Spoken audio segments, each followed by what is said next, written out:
700.000 € para uma cooperativa destas, para uma casa destas, é zero. Tomara muitas cooperativas estar nesta situação, mas voltamos ao mesmo.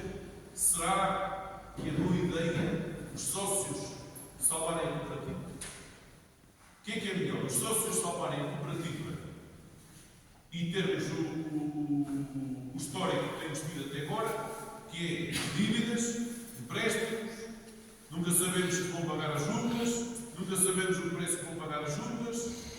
Isto temos de um lado, e temos do outro o possível comprador que pode comprar a cooperativa e funciona de uma só grau. O que é melhor?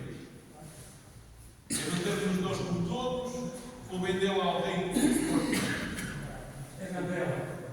Também acho que porque senão já houve várias ideias e até vos digo ideias de cafés, mas que não deixam de ser ideias e ideias de cafés não são más. Que é, vamos fazer um boicote à Caixa